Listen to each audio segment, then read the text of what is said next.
I've had a few comments about mostly saying electric cars are too expensive. Now,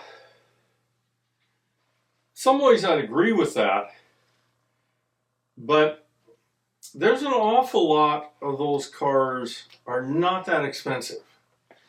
And when I bought a 2018 Bolt, and I paid almost $40,000 for that.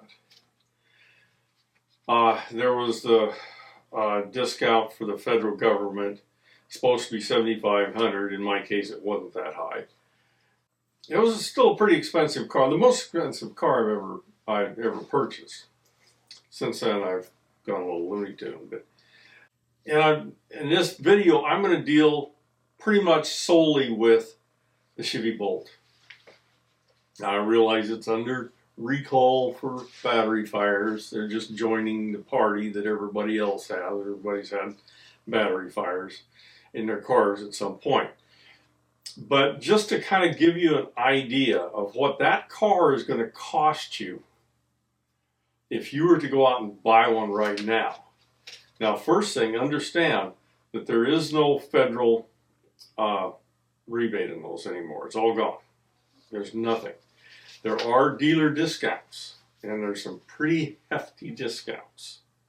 And I'd like to just give you an idea of how much these cars are actually selling for. New, used, lease, purchase. And so I dug up a few pictures from some automotive lots and what the prices are on these cars now. Now here is a brand new 2020 Bolt EV. MSRP $38,675. There's a dealership that is pricing that at $24,675. Now, $24,675 is a bit less than $38,675. So they've discounted that thing very heavily. Okay, I will say that there's a few things get added onto that price. There's transport charge and stuff like that. Of course, there's tax and license and all that. That's a pretty good price for a brand new car.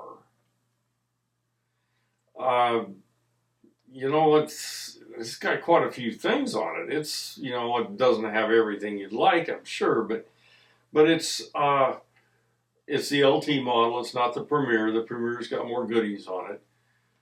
But that's not a bad price. Okay, here's a lease. Now, 2020 Bolt EV.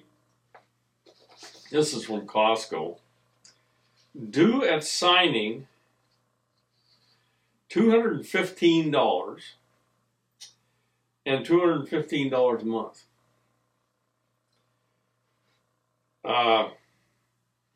There's a little, let's see, if you're in San Francisco, you get another $1,400 off, going down to $176.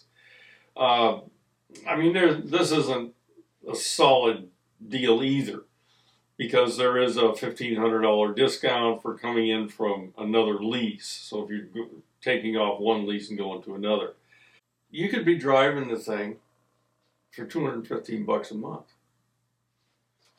And I'm not a fan of leases, by the way. I don't much like leases, but they're part of the business. Here's another one that's showing like 6 of these things. And 26.7, 27.7. These are all LTs. That's a cheaper one. And they're including the $7.99 delivery. So it's a little higher price than the first one. But that's off an MSRP of $39,000. Pretty good prices. Here I've got one that is probably the best value, and it's a lease return car. Lease return cars are oftentimes a really good value. I used to buy lease returns fairly commonly. They're usually very low mileage because they're usually limited to like 12,000 miles a year, or you have to pay extra. So, but this one here is 16.6 for 2017 with 22,000 miles on it. You know, you get into that stupid thing for out the door probably 18 and a half. The idea that an electric car is just much more expensive than a gasoline powered car is not really true. The prices aren't that far apart. Now, if you're buying a Tesla, okay, Tesla, they ain't no cheap Teslas. You know, even the ones that are from 2013 are still $30,000. There are good deals out there, and I've just looked at one brand because I'm familiar with a Bolt, so I just went ahead and did this on a Bolt. But there's a lot of those vehicles out there that are pretty good price, and the used ones, you know, they got 22,000 on a car that has a battery that's guaranteed for 100,000 miles. That's not bad. So, anyway, I don't think they're that expensive, and they're getting cheaper all the time. So I think that that's making these electric cars more of a value than a lot of people think they are.